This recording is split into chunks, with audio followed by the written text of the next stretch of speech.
지난주 야고보서에 대한 그 오해에 대해서 우리가 알아본 적이 있습니다. 야고보서는 행위로 얻는 믿음을 강조하는 책이 절대로 아니다라고 말씀드렸습니다. 오히려 우리들의 믿음의 온전함에 대해서 기록한 책이다. 이 말을 달리하면 야고보서는 우리 안에 있는 그 믿음의 불균형을 바로잡아 주기 위해 적은 그런 책이다, 이렇게 할 수 있습니다. 왜냐하면 저와 여러분의 삶의 어떤 형태를 보면 결국 신앙은 균형을 잡는 하나의 어떤 과정이다, 이렇게 볼 수가 있습니다.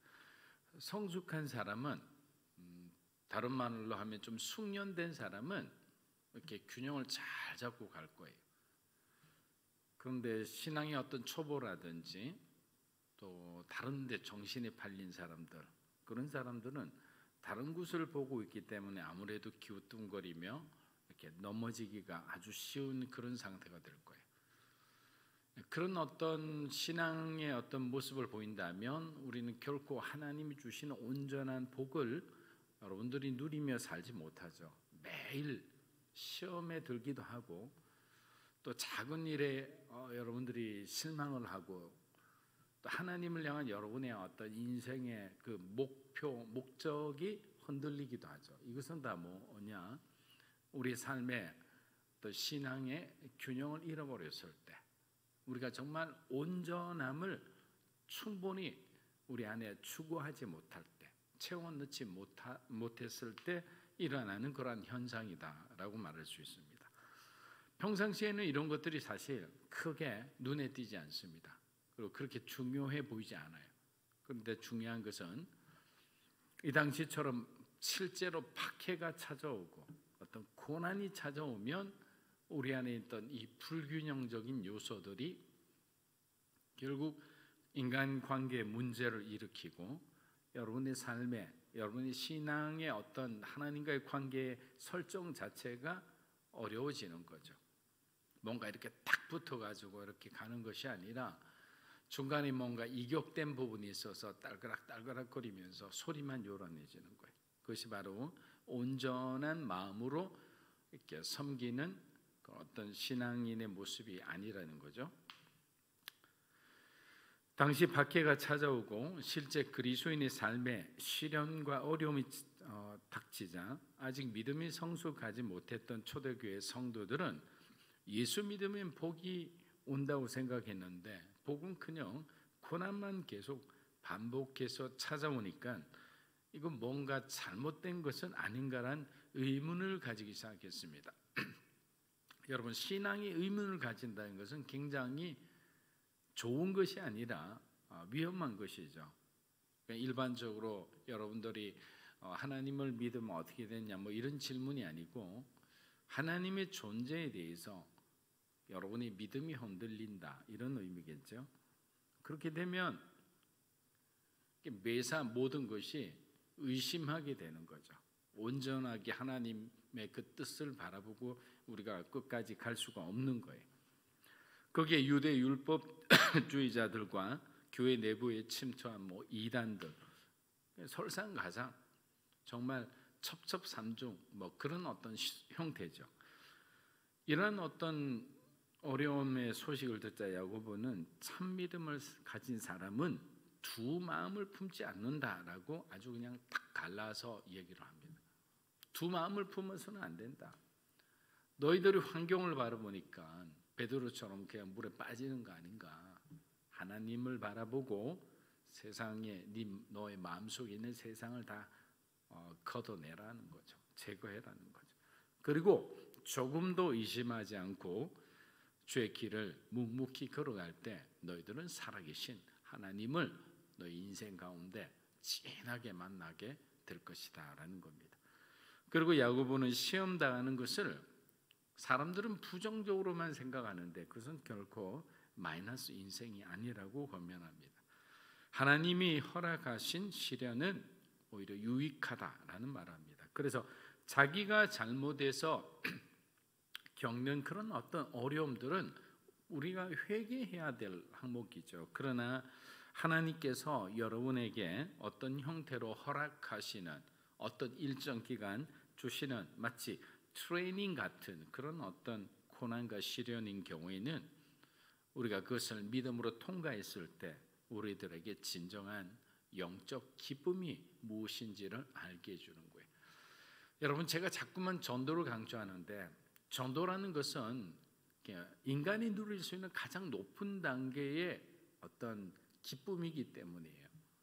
우리가 5단계, 6단계 기쁨이 있으면 1단계는 잘 먹고 잘 사는 그냥 본능적인 본능에 어떤 치중한 그런 어떤 기쁨이라고 말씀드렸습니다. 뭐 승진하고 이런 것들도 다 이 1단계의 기쁨이에요. 그런데 영적인 기쁨, 누군가가 예수를 믿고 변화되어서 그가 정말 구원받은 자의 삶을 살아간다는 것은 거의 5단계의 기쁨이거든요. 마지막 단계가 그런 기쁨을 넘어서 여러분들이 하나님 앞에 쓰임받는 기쁨인 거예요. 자, 그런 기쁨을 우리가 정말 누리며 살아갈 수도 있는데 우리는 정말 그렇게 살기 위해서 하나님 앞에 우리의 어떤 시간과 우리 건강과 우리 물질을 아낌없이 드릴 수 있는 사람인가? 아니면 철저하게, 여러분 똑똑하시니까 철저하게 계산된 계획되어진 여러분들이 주도적으로 개입된 그런 인생을 살아가느냐, 어마어마한 차이가 있죠. 왜 우리는 뭐 능력 있다 해봐야 사실 한 치 앞도 바라보지 못하잖아요. 내일 무슨 일이 날지 모르잖아요. 그런데 하나님 앞에 온전히 맡기고 그 성령 하나님이 우리 인생을, 우리의 교회를, 여러분의 가정을 인도하신다라고 생각하면 그분에 대한 변하지 않는 믿음만 있으면 가장 안전한 거죠. 그런데 이 접속이 잘 안 돼, 하나님하고. 왜? 내가 가진 생각들, 내 눈에 보이는 현실이 너무나 크게 보이죠. 무겁게 보이기 때문에. 그래서 신앙은 이러한 시련과 고난을 통해서 자꾸만 이 주변에 있는 것들을 걷어내고 그 위에 계신 분을 바라보게 해주는 거예요. 그렇기 때문에 절대로 여러분의 인생 가운데 시험과 시련으로 찾아오는 것은 나쁜 일이 아니라 좋은 일이라는 거죠. 야고보는 바로 그런 것을 얘기하고 있는 거죠. 당연히 우리의 믿음은 자라겠죠. 하나님을 경험했으니까. 그리고 우리의 영성은 깊어지는 거예요. 강철 부대란 프로그램에 나온 그 UDT, SEAL 부대죠. 이 훈련에는 독특한 점이 하나 있다고 합니다. 그것은 훈련장에 맨 앞에 태교를 알리는 이런 총이 있는 거죠. 땡땡땡땡 치는 거예요. 근데 교육생들은 누구나 언제든지 이 종을 칠 수 있는 권리가 있어요. 그런데 이 종을 친 사람은 그 종을 치는 순간부터 더 이상 혹독한 훈련을 받지 않아도 되는 거예요. 그러나 그 어깨에 명예로운 부대 마크를 달지는 못한다는 거죠. 반면에 훈련을 통과한 UDT 대원들은 엄청난 보람을 느끼며 그 명예로운 부대 마크를 달면서 그렇게 자신감 있게 당당하게 훈련소를 나가게 되는 거예요. 그리고 지옥 훈련을 통과한 자신을 자랑스러워할 거예요. 근데 우리 살다 보면요, 너무 힘들면 인생의 종을 치고 싶은 그런 성도들이 많아요. 이제 그만하고 싶다. 하나님, 이제 저 그만하고 싶어. 이제 저 한계에 부딪혔어요. 신앙은 바로 이런 순간에 빛을 발하는 거죠. 충분히 이해합니다. 뭐 저도 한계에 부딪히고 그만두고 싶고 이럴 때가 왜 없겠습니까? 그러나 그때마다 또 하나님께서 은혜를 주시니까 또 하루 연장하고 또 하루 연장하고 마치 하루에 충실히 살아가는 하루살이처럼 그렇게 살아가는 거예요. 그런데 성도들 중에서는 그걸 그냥 쳐버리는 사람들이 있어요. 믿음으로 사는 교회 성도분들에게는 권면하고 싶은 것은 절대로 하나님이 허락하시지 않는 이상 여러분의 인생에 그 총을 쳐서는 안 된다는 거죠. 견뎌내야 된다는 겁니다. 어떠한 시험과 시련에도 피할 길이 있기 때문에. 예수님에게는 가룟 유다가, 사도 바울에게는 후메네오와 알렉산더, 그리고 데마라는 그 제자가 복음의 사역을 마치지 못하고 중간에 종을 치고 떠나간 사람들입니다. 스승의 입장에서는 너무너무 가슴 아프죠. 여러분들도 이제 교사가 되어서 아이들을 가리키다 보면 어떤 마음이 됐냐면, 그 아이들 중에 정말 신앙이 아주 좋아 잘 따라오는 아이들도 있지만 갑자기 교회 열심히 나오다가 세상으로 가버리는 그런 아이들도 있어요. 그 아이들 생각하면 굉장히 마음이 부담이 있죠. 미안함도 있고, 내가 정말 더 그 아이를 위해 기도하지 못한 것은 아닌가라는 그런 어떤 자책감 같은 것도 들기도 해요. 근데 예수님은 가룟 유다가 그렇게 되는 것을 기뻐하셨을까요? 그렇지 않죠. 안타까워하셨을 거예요. 누구보다. 야고보는 성도들의 삶 속에 끊임없이 찾아오는 유혹과 시험과 시련을 얘기하고 있습니다. 하나님으로부터 주어진 훈련도 있는 반면 하나님이 아닌 세상이 주는 유혹이 사실 더 많이 있다는 거죠. 그래서 성도들은 이것을 정확하게 분별할 수 있어야 되는 거예요. 하나님으로부터 오는 그런 훈련들은 여러분 자신이 가장 잘 알 거예요. 힘들지만 내가 이것을 이겨내야 된다라는 그런 생각이 들어요. 그리고 내가 이것을 이겨냈을 때 분명히 나의 성품이 변화될 것이고 나의 믿음이 더욱더 자랄 것이라는 그런 생각이 있는 거예요.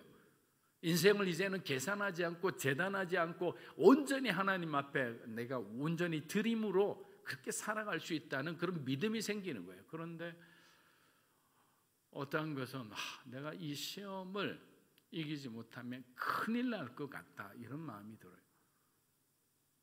그것이 세상에서 주는 그런 유혹들입니다. 야고보는 아주 솔직하게 우리들에게 이러한 영적 싸움에서 우리가 어떻게 승리할 수 있는지에 대해서 얘기해 주고 있습니다. 야고보서 1장 12절입니다.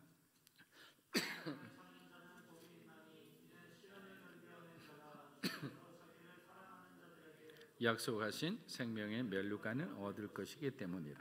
자, 야고보는 마태복음 5장에 나오는 이 팔복 말씀의 패턴을 그대로 사용하고 있습니다. 원어 성경으로는 이제 복이 있나니 시험을 참는 자는 뭐 이런 식으로 복이 있나는 이 단어가 가장 먼저 나옵니다. 여기서 복은 하나님으로부터 오는 그 영원의 복이에요. 어떤 뭐 인생의 개인적인 어떤 축복이 아니라 영혼의 복, 영생의 복, 이런 것이겠죠. 이 복을 우리가 누리기 위해서는 우리가 살면서 겪을 수밖에 없는 다양한 죄의 유혹과 하나님의 테스트와 시련을 잘 극복해야 된다라는 것이죠. 다윗은 굉장히 큰 어떤 유혹에 그냥 무릎 꿇고 이렇게 넘어간 사람이죠. 그러나 그 사람은 하나님과의 관계에서 자기의 죄를 철저하게 회개하고, 마치 성경 표현 그대로 눈물로 침상을 젖었다는 것은 정말 탈진할 정도로 그가 울면서 자기의 죄를 뼈저리게 통감했다라는 거죠. 다시는 죄를 저지르지 않을 정도로 그의 마음은 회심했다, 돌아왔다, 이런 어떤 표현입니다. 여러분, 성경이 말하는 이 복의 정의 안에는 그럼 우리가 어떻게 바라볼 수 있을까요? 시험과 시련도 들어있다는 거예요. 이 시험이란 유혹이 아닙니다. 하나님이 주시는 테스트란 말이죠. 그리고 복이 받는 것은 여러분들이 시련을 통해서 하나님을 더욱더 깊이 알아가는 것도 성경에는 복이라는 거죠. 왜? 영혼을 향해 가는 주님의 그 걸어가신 모습을 보면 고난이 먼저 앞서고 그리고 부활의 영광이 찾아왔음을 볼 수가 있는 거예요. 저와 여러분도 마찬가지예요. 여러분들이 하나님 앞에서 정말 귀한 어떤 지도자로서, 영적 지도자로서 어떤 뭐 사회적인 위치에서 하나님 앞에 쓰임 받는다 해도 순간순간이 시험이고 시련이고 훈련인 거예요. 가정에서나 여러분 여러 가지 그런 어떤 겪어야 할 것들이 많아요. 그럼 너무 지치지만 포기하지 말고 끝까지 복을 향해 가라는 거예요. 야고보는 그걸 말하는 거예요. 시험이 있더라도 영원한 복을 바라봐라. 그 복 대신 예수 그리스도를 바라보라는 거예요. 우리가 주님을 바라보고 그렇게 갈 때는 시험이 문제가 아니라 반드시 시험을 통과할 수밖에 없다는 거예요. 주저앉지 말라. 좌절하지 말라. 근데 마태복음 5장을 다 보면 산상수훈이 시작되죠. 첫 번째 강의 내용이 이제 팔복에 대한 내용입니다.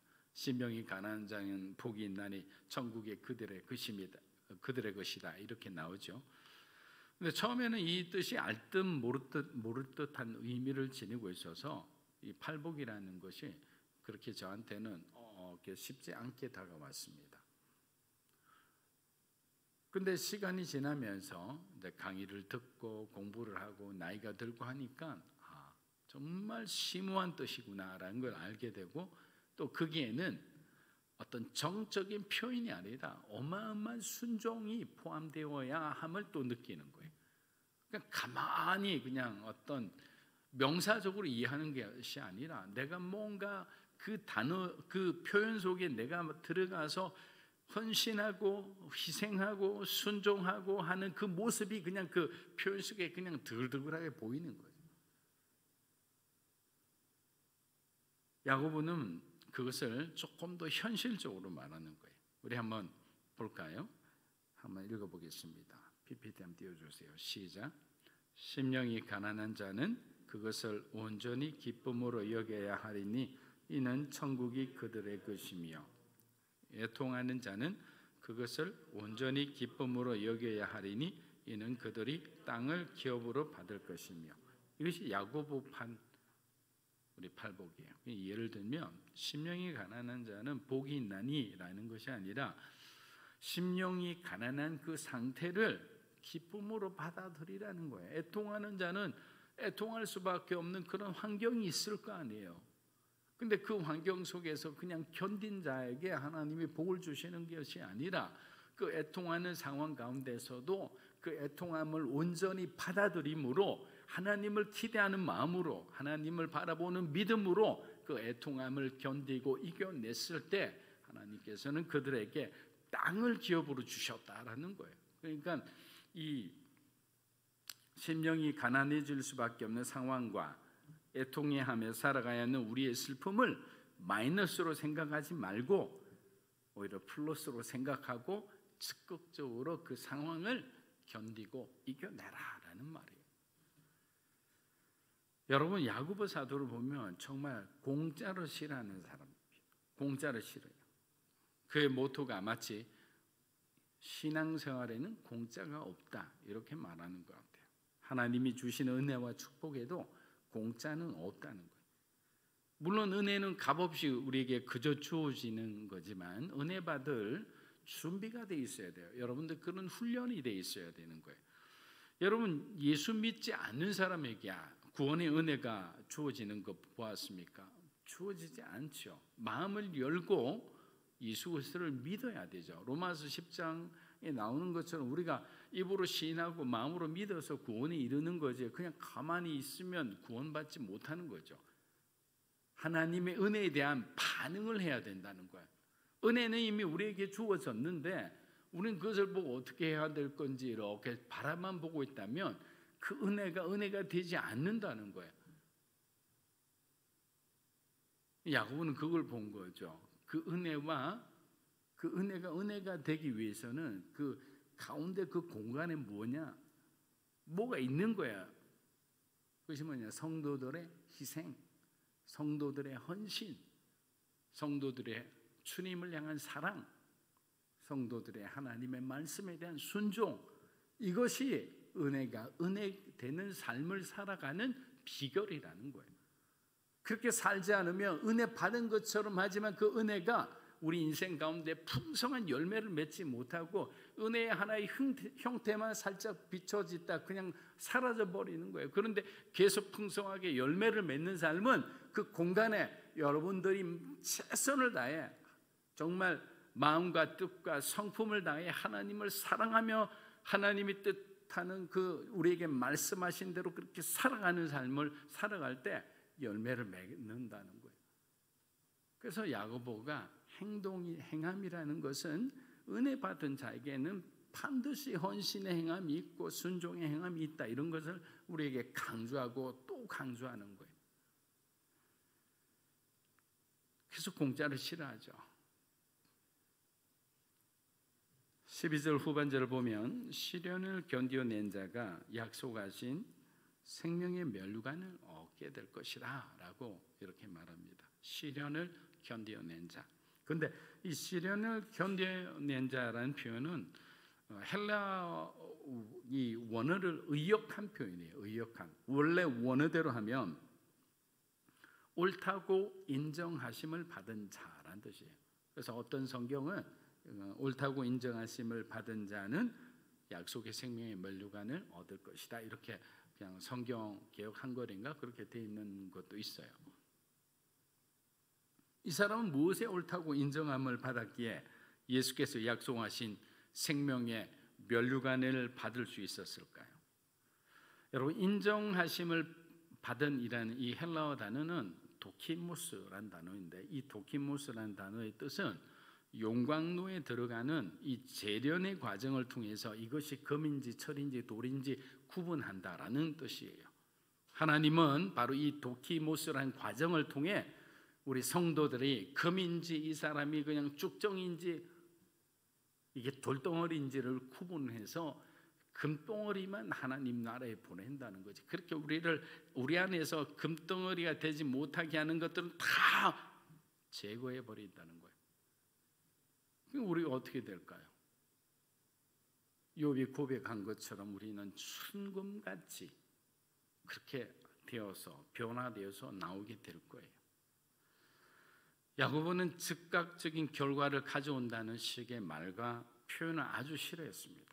하나님은 결과도 중요하게 여기지만 그 결과가 있기 위한 과정을 소중히 여기신다고 그는 그렇게 주장합니다.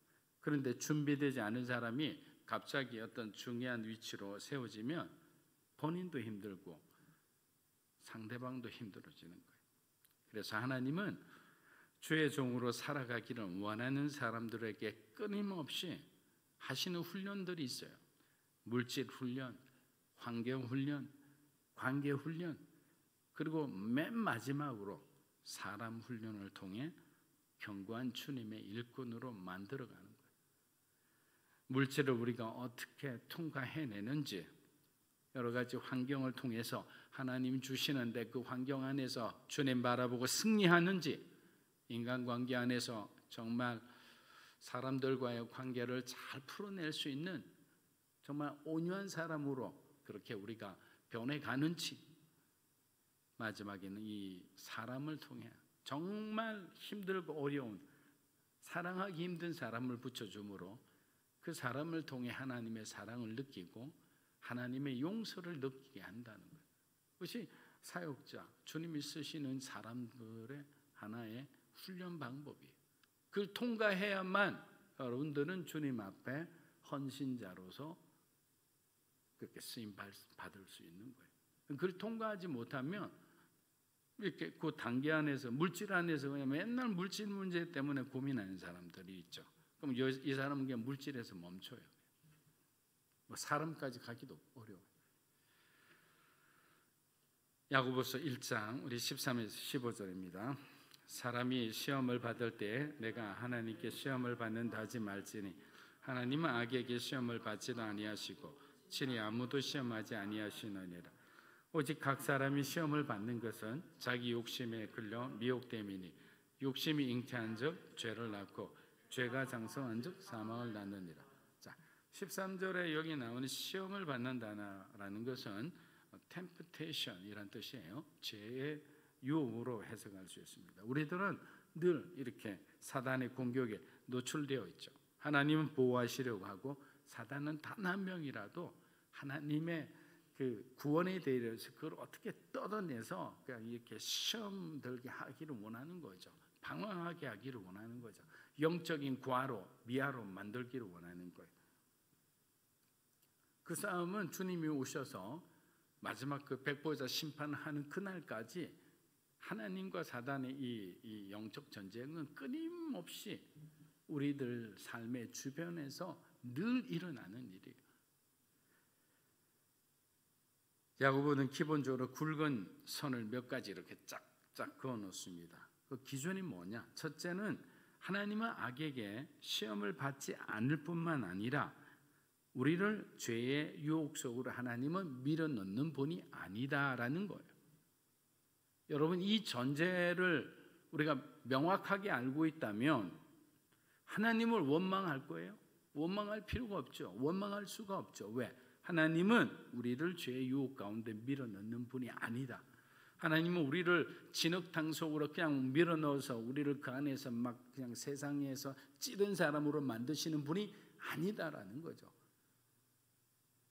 안 그래도 시험 가운데 있어서 박해받는 가운데서 어찌된 일이라고 막 그냥 의심하고 하나님이 이렇게 만드신 건가 뭐 이렇게 의심하는 사람들은 이 야고보서를 읽으면서 그 의심이 싹 사라지게 되는 거죠. 그렇지, 맞아, 하나님은 그런 분이 아니셔. 그렇다면 이건 영적 전쟁이야. 그럼 우리는 하나님을 더 의심하거나 하나님 원망하는 것이 아니라 하나님을 더 의지하고 가야지. 그분의 힘을 가지고 사단이 영적인 모든 괴락을 우리는 깨뜨려야 되는 거야. 예수 이름으로 명하노니 그 예수 이름의 권세를 우리는 사용하는 거예요. 둘째는 각 사람이 시험 받는 것은 결국 자기 욕심 때문이다. 여러분 욕심 때문이고 저 욕심 때문이에요. 이 욕심 때문에 망하는 거예요. 누구를 원망하지 말고 너 안에 있는 너의 연약함을 먼저 인정하라는 거예요. 사람 보지 말고 똑같이 잘못했더라도 저 사람이 70인데 이런 말 하지 말고 너 죄만 생각하라는 거예요. 너의 잘못만, 너의 부족함만 생각하고 하나님께 용서를 구하라는 거예요.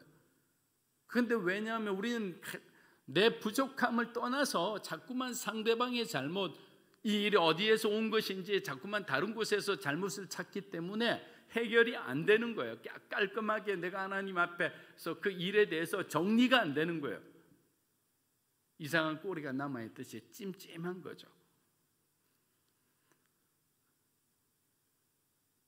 여러분, 그런데 제가 말씀드린 것처럼 이 죄라는 것은요 절대로 자기의 잘못을 인정하지 않습니다. 내 탓이오라고 말을 안 해요. 죄는요. 최초 인간부터 자기가 지은 죄에 대해 변명하고 남을 탓하지 않았습니까? 제가 주일날 말씀드렸죠. 선악과를 먹은 아담과 하와에게 하나님 물으셨을 때 아담 하와 핑계를 하와는 뱀 때문이라고 했죠. 하나님은 뱀까지 가지도 않았어요. 뻔하니까. 만약에 뱀에게 물었다면 뱀은 누구 핑계를 댔을까요? 하와를 댔겠죠. 하나님, 저는 그냥 선악과에 대해서 제가 알고 있는 것에 대해서 막 이렇게 재밌게 말했을 뿐인데 그냥 하와가 혼자 흥분해서 그냥 확 따먹었어요. 사람들은 또 이렇게 의뢰 자주 변명을 합니다. 그것은 제 잘못이 아니에요. 사람이 다 완벽하지 않잖아요. 저도 어쩔 수 없었어요. 주변에도 다들 그렇게 하던데요. 상사가 압력을 가니까 제가 어떻게 할 수 없이 그렇게 한 거예요. 내가 그렇게 한 건 결국 사단 때문이에요. 이게 이제 사람들이 가장 제일 많이 하는 변명을 이렇게 추려가지고 어떤 사람이 추린 걸 제가 말씀드린 거예요. 여러분들도 이 단어를 사용한 적이 있을 거예요. 저도 많이 사용한 것 같아요. 그러니까 하나님은 우리가 죄를 지었을 때 무엇을 원하는지를 여러분들이 아시면 좋을 것 같아요. 하나님, 내가 잘못했습니다. 하나님, 내 죄 용서해 주세요. 하나님, 내 이 죄로부터 나를 구원해 주세요. 이 말 하기를 원하는 거죠. 인과관계를 따지기를 원하는 게 아니에요. 이미 하나님은 전지전능하신 분이라 다 알고 계시잖아요. 뭐 20% 30% 원한다면 그까지 퍼센테이지 다 나눌 수 있어요. 우리가 모르는 그런 어떤 원인까지도 하나님은 다 말씀해 줄 수 있어요. 하나님이 원하시는 것은 그러한 것이 아니라 내 죄에 대해서, 내 잘못에 대해서 내가 인정하고 하나님 앞에 용서를 구하는 그런 영적 태도를 하나님은 원하시는 거예요. 그게 우리의 삶의 변화의 시작인 거예요.